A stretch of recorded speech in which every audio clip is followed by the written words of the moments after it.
What's going on, everyone? Happy Sunday to everyone. Hopefully everyone is doing well, having a great day so far.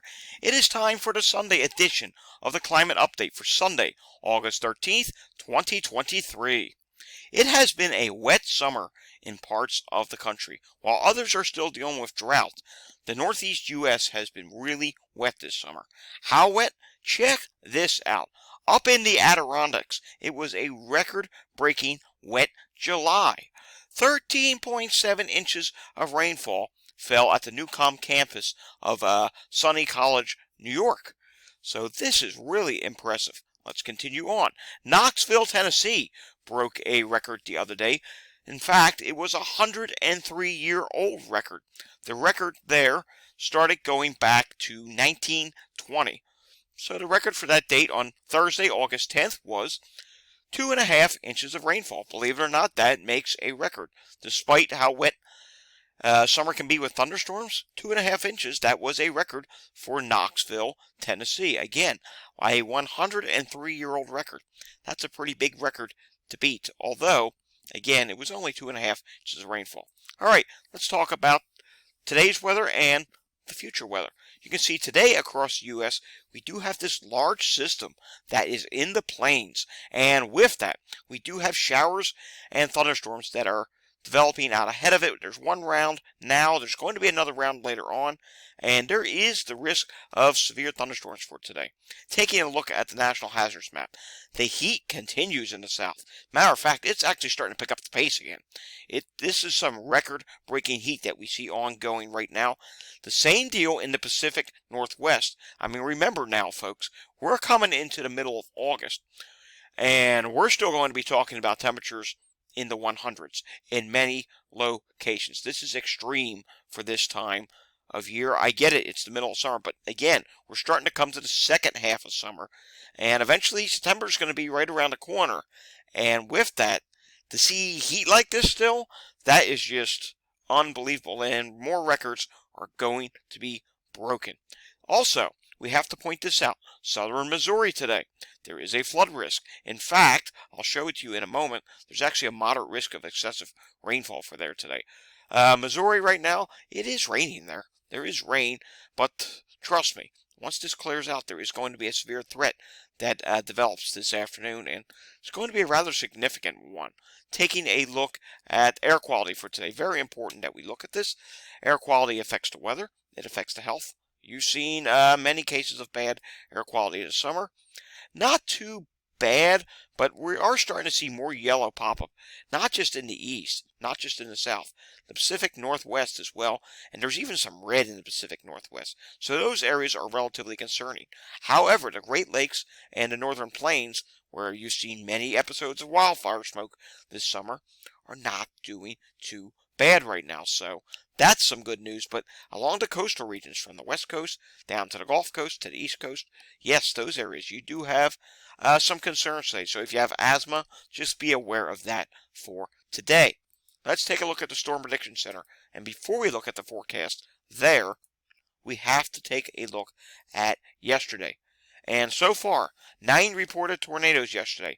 That number may go up because there have been many tornado warnings yesterday, and some storm surveys will likely be conducted today, where I suspect we may find 1 or 2 more tornadoes, because you know what?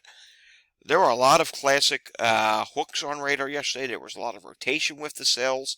There were quite a few cells that looked like, yeah, that definitely had a tornado on the ground. Also, there was an impressive number of wind reports yesterday. 462, hail reports, 61 of them, and there were 8 that were rather large hail reports. All right, now let's take a look at today's forecast. And you can see there's an enhanced risk of severe weather today across portions of eastern Oklahoma, Kansas, portions of Missouri, and extreme north Arkansas. Then, surrounding that, you do have a large slight risk. There's 5% chance of tornado probabilities today. There are wind probabilities, and there are hail probabilities. We're going to be watching as an area of low pressure, which you saw on satellite. I'll show it to you again. It's an area of low pressure that's developing with this trough. It's going to push east, and eventually it is going to push into the Ohio Valley and the Mid-Atlantic and Northeast region. Let's take a look at the excessive rainfall potential. Yes, there is now a moderate risk up for portions of Missouri and extreme northern portions of Arkansas, but mainly Missouri. There could be anywhere from 2 to 4 inches of rainfall with this event today. And there is a slight risk surrounding that tomorrow. There's a slight risk across portions of the Mid-Atlantic and the Great Lakes region. We'll have to watch for flash flooding there as well. And day 3, there is a slight risk in the Carolinas and portions of Virginia. All right, let's take a look at the tropics. And there's a whole bunch of nothing going on in the tropics. Maybe further down the line, it will start to get active. There's some indications of that on the models. Some of the ensembles are showing it now. Let's take a look at today's severe weather threat. Here's the NAM. We'll use the NAM model for today. And you can see the initial heavy rain and showers that's ongoing right now does clear out. Then watch what happens tonight. You can see here's the area of low pressure. There's one up to the north. There's one to the south that gets going. And it does try and become one. And look at this. You can see you have very heavy rainfall. Thunderstorms. Again, if there's to be a tornado threat, this is bad. The tornado threat could be in the overnight hours. So you want to have your NOAA weather radio at the ready. If you have a scanner, maybe that will provide warnings. Get it at the ready because, again, this could be an event that unfolds while you're sleeping tonight. And it may linger into tomorrow morning. I mean, you can see 10Z Monday morning. That's morning rush hour for some folks. The heavy rain aspect of this is going to continue eastward into the Ohio Valley. Chances are there'll still be a severe storm threat that is ongoing, and then we'll have to watch tomorrow. A renewed severe storm threat is going to set up across portions of West Virginia, extreme East Kentucky, Virginia, maybe Pennsylvania. I don't know. Western Maryland, yes. We'll have to watch what happens in Pennsylvania. And there is some discrepancy. I do want to say this. Where this low is going to track. You can see the NAM has an area of heavy rainfall on the northwest side of the low. Other modeling takes it southeast across the Delmarva. So we'll have to see where this heavy rain area sets up. Either way, wherever it sets up, I think there is going to be a quick 2 to 3 inches of rainfall. I mean, you're going to see some very heavy rainfall rates with this system. And then look at this as we head into Tuesday afternoon and evening. Yes, another severe weather threat across the Carolinas and Virginia. We'll have to watch that as well. That could be rather impressive, as you can see here. And then, look at this boundary. It's going to stall over Florida. We mentioned it yesterday. It's going to stall over Florida for quite some time. Eventually, it may even push back northwest. And if it does that, well, then we have to watch a Gulf flow sets up, Atlantic moisture sets up, tropical moisture, and there would be a flash flooding threat in the southeast. Let's take a look at the GFS model now. And you can see the GFS model does have this system. It does show the heavy rainfall that's going to happen over the Great Lakes. Can't forget about that. The backside of this system will have a heavy rainfall area. But look what the GFS does tomorrow. It places tomorrow's area of heavy rainfall over to Delmarva and South Jersey.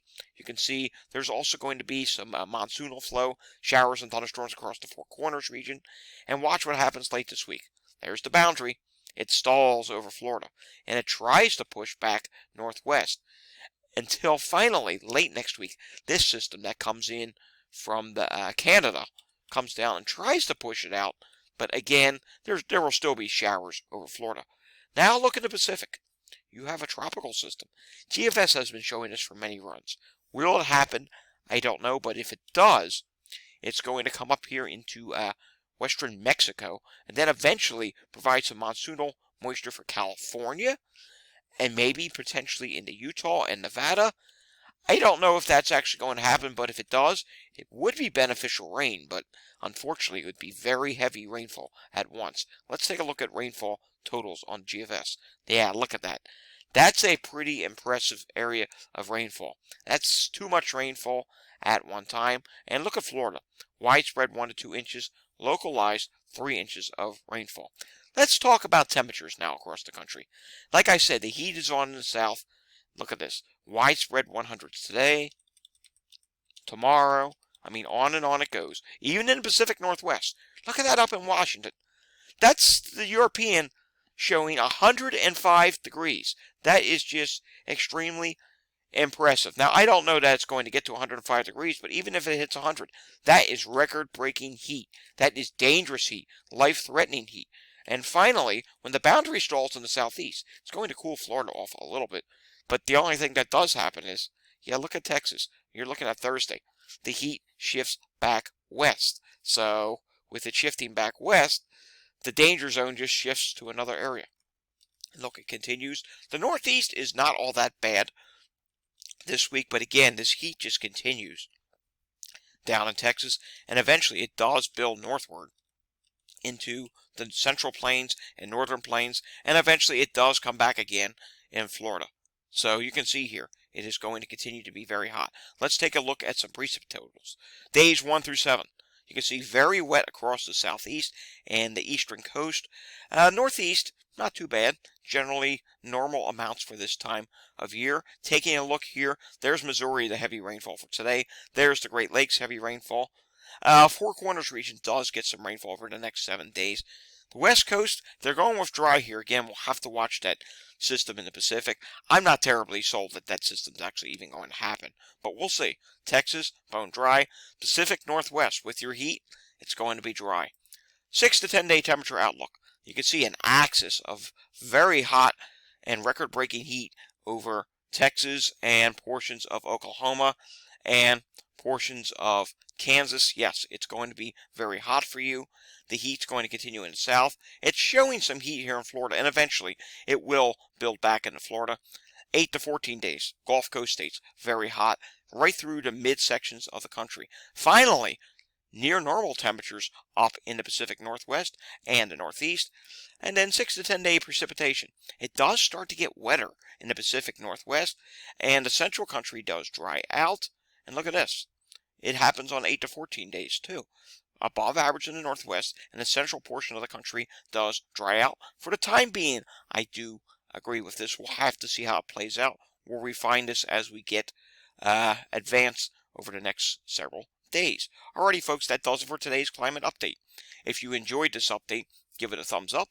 If you want to see more content like this, subscribe to my channel down below. And if you know anyone that wants to see this information, by all means, share this with them.